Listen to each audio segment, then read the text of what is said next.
What's going on, guys? This is Empty Box, and today we're going to talk about learning new circuits and improving your lap times around circuits that you already know by simply paying attention to what is going on around you.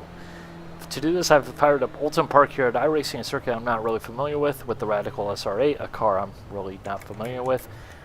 But we're going to take a couple of laps around here very slowly at first, and then we're going to get on the speed. This first lap I'm going to do slowly, very slowly, and we just want to pay attention to the white lines. You know, the curbing, the rumble strips, whatever you choose to call them, the trackside surroundings. We're looking for places that we can use for identification, brake markers such as that sign, that banner on the left, very unique visually. This curbing, it kind of turns in a little bit, straightens out, then it turns in through the rest of the corner. That second turn, that major curve, that's going to be where the apex is going to be. That's where I want to put my right front tire. Just a nice little sweeper, some undulations as we go down, then we go up, then we go down. Looks like we really need to make sure we take advantage of this banking through here.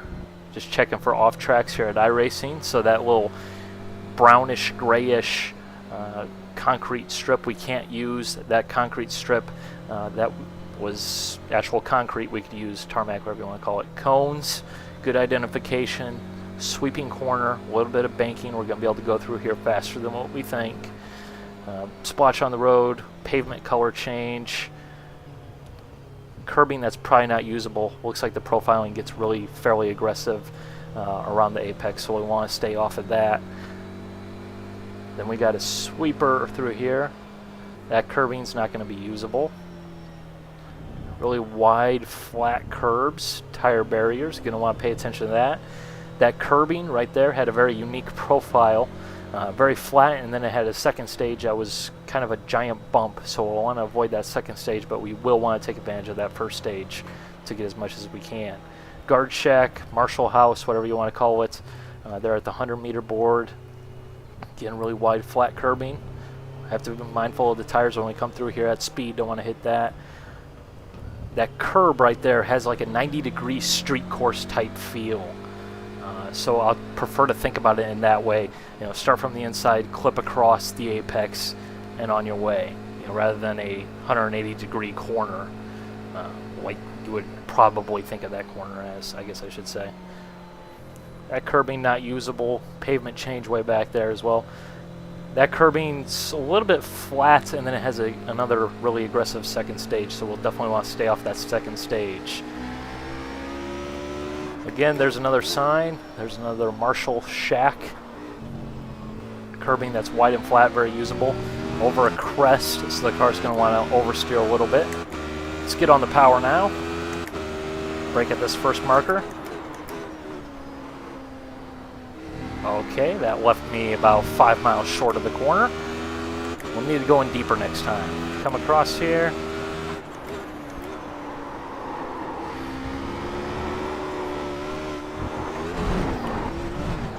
Ah! Well, we found where the off track is anyways. So that was not successful. We know that. That means this corner we're not taking at speed, so it's completely irrelevant. We're learning nothing here. But the important thing is we're soldiering on. And because of the way these corners are laid out, we probably didn't learn much through that corner as well, because we weren't up to full speed. Although we did use that tarmac change there to our advantage. That's going to be our brake marker. Felt very comfortable through there. Let's go ahead and use this Marshall shack. We obviously know you want to try and get as close to those tires as possible. Feed in the power just like a street circuit there. I'm actually imagining there's walls on both sides.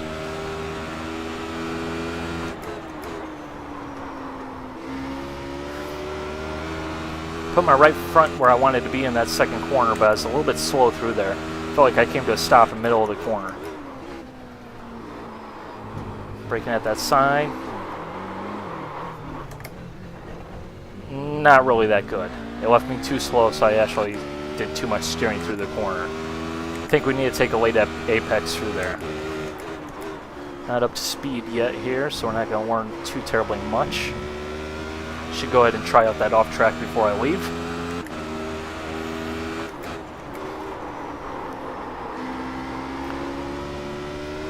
too much braking there, asking the front end to do too terribly much, and just getting really a lot of understeer. Need to back that corner up.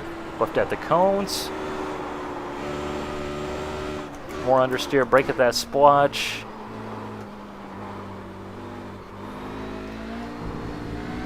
Not really feeling it. I think we can go deeper into that hairpin. Already kind of have an idea there with that corner. Same here with this one. I think we got the chicanes pretty happy.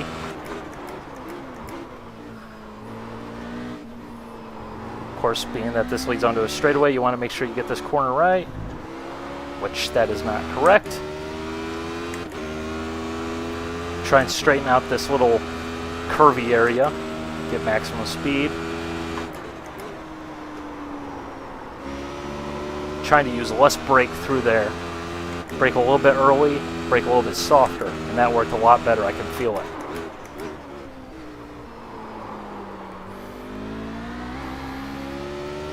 Yeah, I think that late apex works a little bit better. You're going to aim for the end of the rumble strip there on that right.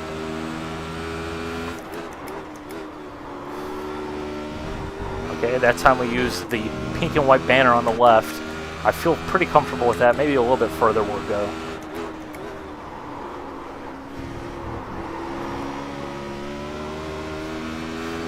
Okay, so as a deceptively early turn in, we'll need to make note of that. We'll lift at the cones again. Still a lot of understeer. Let's try dragging the brake through there next time. Moving too deep, so we need to go a little bit further towards that white splotch.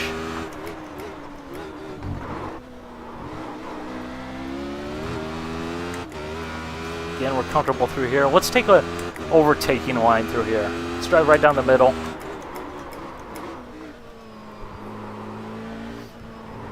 Yeah, see how late we can brake. That's something that I really like to...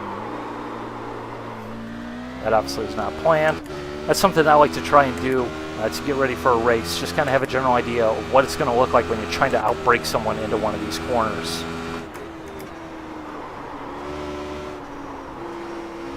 Need more brake than that.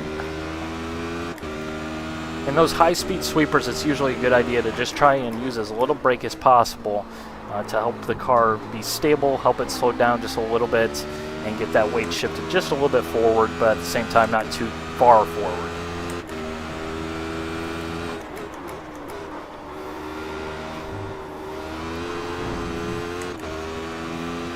Okay, that wasn't too bad. That was at that very beginning of that black banner.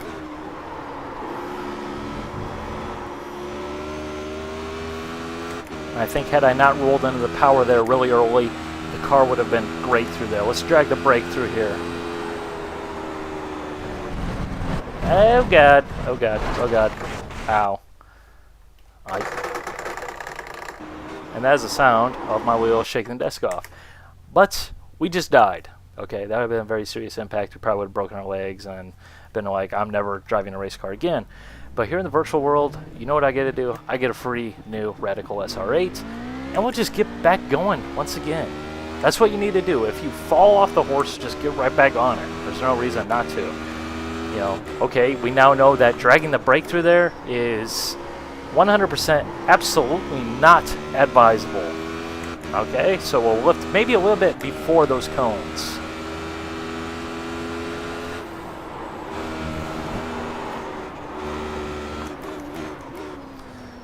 Okay, we were too tight through there. We clipped that grass, the end of that rumble strip. We want to be more to the right going into that corner, which will push us more to the right at the apex.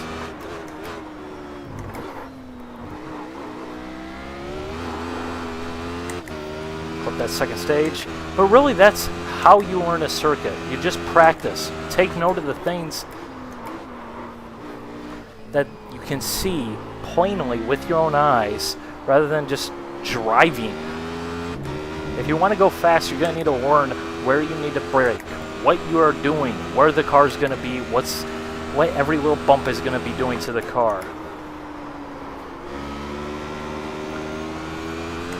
And not only will you learn the circuit better, you'll learn it faster, and you'll be safer because you will have these markers in your mind It'll be engraved in your brain. That every time you come to that track, you will recognize, oh hey, coming up here, I need to brake at that black and pink banner on the left. And let it roll through the corner. You know, I'll know that this is an early turn-in. I need to let the car do more work. I'll know about that off track here at iRacing. You know, I'll know that these cones are probably where I need to start lifting, because even in a Formula 1 car compared to a, you know, something like a Mazda MX-5, the turn-in points and braking points don't change all that hugely much, despite what you might think. Yes, they will definitely shift around a little bit, but chances are, with an FW31, for example, here at iRacing, I'm going to be braking at it probably about the same point going into turn 1 as I would with a Mazda. Why? Because even though the brakes are 10,000% better in a Formula 1 car than in a, you know, Mazda MX-5, for example, I'm going to be going there, you know, with 125 miles an hour more speed. You know, it's not that a Formula 1 car stops instantly, it's that it stops in a similar distance while going 100 miles more than other cars would be going through there. That's the big thing with Formula 1 braking. You know, when you think about it, it's like, well, wait, that's not really all that impressive. But that's how it actually is, and that is pretty dang impressive. You know, even in a track day car like this, the SR8 Radical here, you know, it's really lightweight, grippy, you know, very fun car to drive. Chances are I'm not going to be able to attack the corner as harshly as I can in this car, and you know, a more stock car, more normal car. But I'm going to be using the same techniques. Going to be looking for the same point on the corners, you know, and wanting to clip the same portion of curbing, wanting to avoid the same portion of curbing. Yes, in a car like an MX-5 that's got a softer suspension, I can probably use more of the curbing. But I'm not going to be looking to go ahead and run over the second stage of that right-hand sweeper that's really very vertical. I'm not going to want to do that in any car because it's going to upset the car. So by learning it in one car, I already have a very strong head start to learning it in another car. By learning passing techniques and, you know, familiarizing yourself with passing opportunities and where, you know, where you're going to be able to pass someone, where you're going to be able to outbrake someone, what the line is going to be through there, how it's going to look, you're going to be ahead of the game. A lot of people don't practice that until racing, and that's not good. You know, would you want to be going in blindfolded? You know, again, let's just go ahead and go towards this second chicane.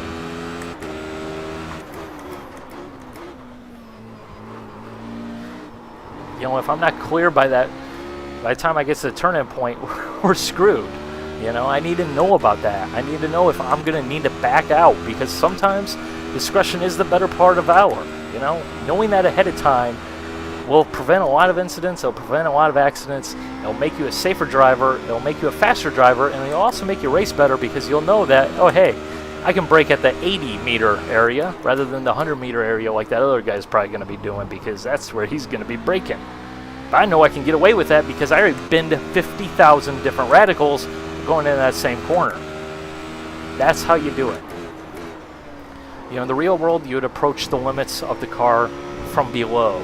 In the virtual world, because we don't have to worry about injury or our pocketbooks, we can go ahead and crash. We can approach limits from over the top. You know, in a real life situation, you wouldn't go ahead and just say, oh yeah, I'm going to brake as late as I possibly could imagine I can get away with, because you'll probably crash and that'd be expensive, and that's not fun. But here, so be it. It's a learning experience every time you go off the track, and you should treat it as such. You know, so that's what I got to say with that. Hopefully this video has been helpful. Hopefully you guys actually take note of what is going on with the circuit, and you know, do a slow lap, because you can learn a lot from driving slowly despite what you might actually think. So that's what I got to say. Hope you guys enjoyed. Bye.